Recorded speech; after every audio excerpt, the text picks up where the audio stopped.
This is Radio Nepal. I am Dila Prasai with the news, the headlines first. Dilli Bahadur Chaudhary appointed as Chief Minister of Lumbini Province and Surendra Raj Pandey appointed as Chief Minister of Gandaki Province. Prime Minister Pushpa Kamal Dahal Prachanda directs National Land Commission to seek long-term solution of problems facing landless squatters. Health Ministry urges government and public offices to launch campaign to contain dengue infection. And the U.S. to open new processing centers for migrants in Latin America.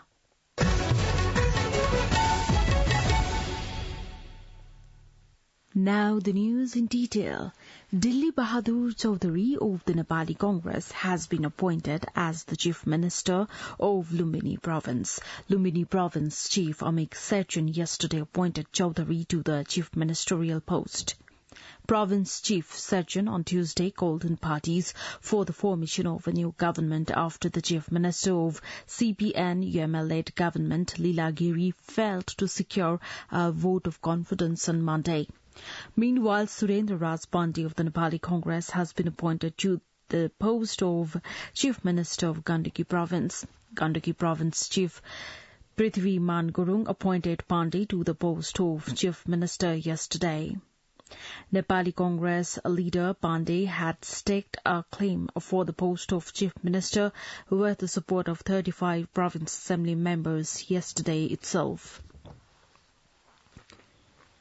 Prime Minister Pushpa Kamal Dahal Prachanda says long-standing problems facing the country could be resolved in a package only after taking a revolutionary decision on the existing provision relating to land. During a meeting with office bearers of National Land Commission at Balwatar yesterday, the Prime Minister said the government was serious about resolving land-related problems and directed the Commission to discharge its duty accordingly. He also directed the concerned authorities to prioritize a long-term solution to the problems facing landless squatters and unmanaged settlements. Finance Minister Dr. Prakash Sharan Mahat has assured that the issue of high bank interest would be addressed through an upcoming monetary policy.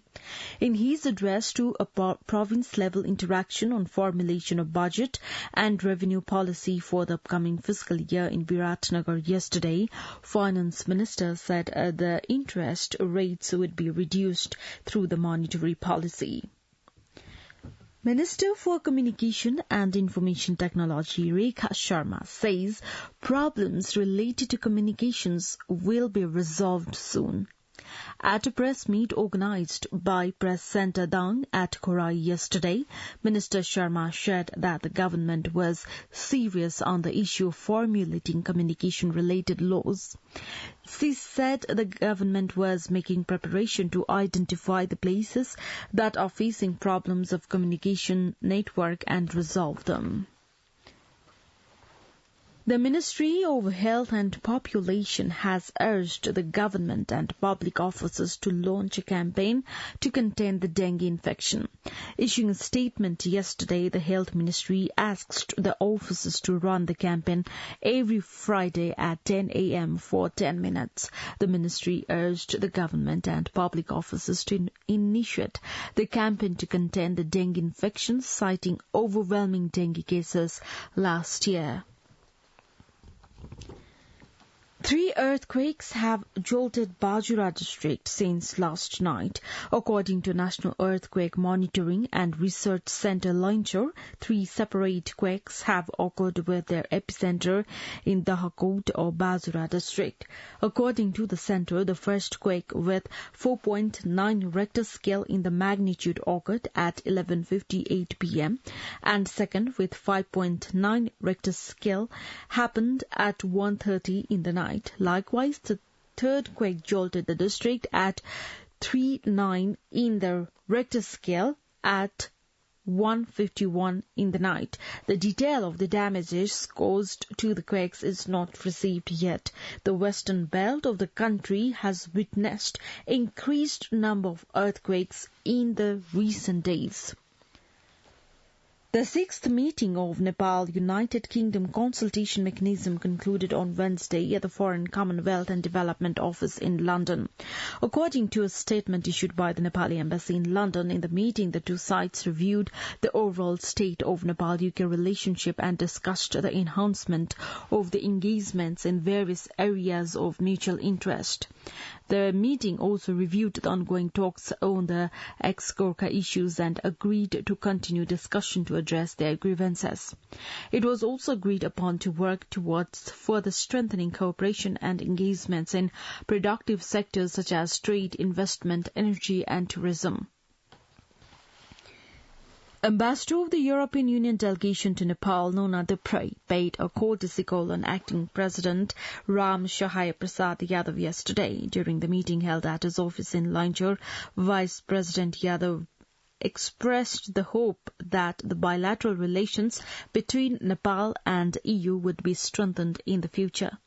According to the Vice President's office, on the occasion, EU Ambassador Dupre briefed the Vice President about the various dimensions of Nepal-EU relations. The Transport Management Directives 2060 Bikram Sambat has been amended, opening the door for registering the vehicles produced and assembled in the country. The amendment of the directives follows the direction by Prime Minister Pushpa Kamal Dahal Prachanda to manage registration of vehicles made in the country. Yatri electric motorcycle manufacturer in the country had complained about problems in its registration and operation. The Department of Transport Management has informed about the amendment of the directives in a notice yesterday.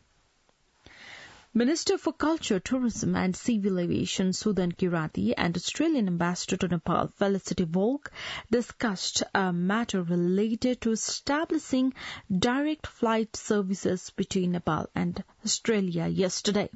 According to Minister Kirati's personal secretariat, during a meeting held at the Tourism Ministry yesterday, the Minister and the Australian Ambassador held talks on having agreements on direct flight services and tourism promotion between the two nations. You are listening to Radio Nepal 8 AM English News Bulletin. We continue with the international updates now. The U.S. has announced plans to open new migrant processing centers in Colombia and Guatemala as part of efforts to reduce undocumented immigration. The regional facilities will process thousands of claims a month, with pathways for legal migration expanded. According to BBC, the number of deportations for those ineligible to be in the U.S. will also be doubled or tripled. The processing centers will allow successful applicants to enter the U.S.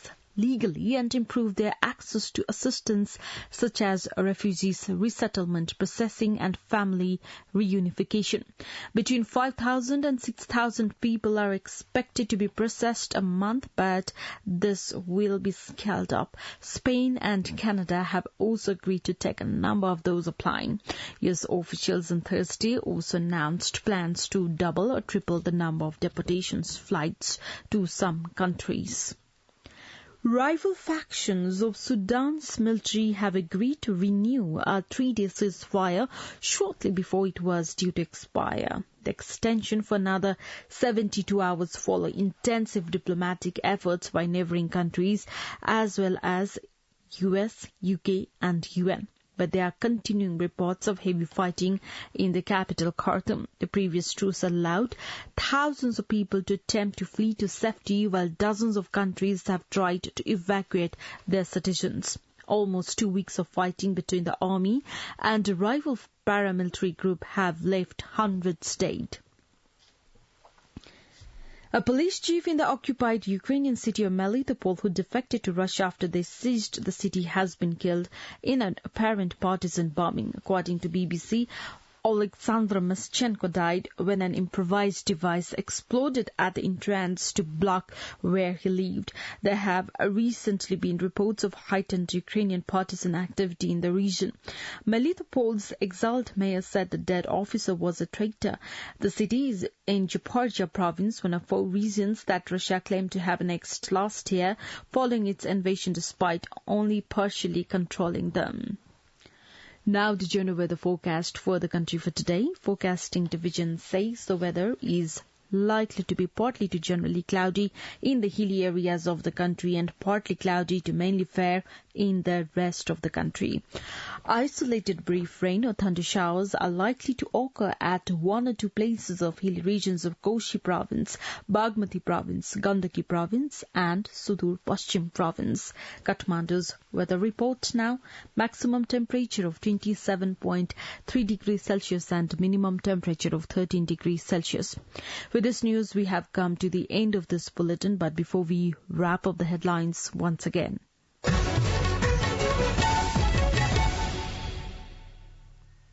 Dilli Bahadur Chaudhary appointed as Chief Minister of Lumbini Province and Surendra Raj Pandey appointed as Chief Minister of Gandaki Province.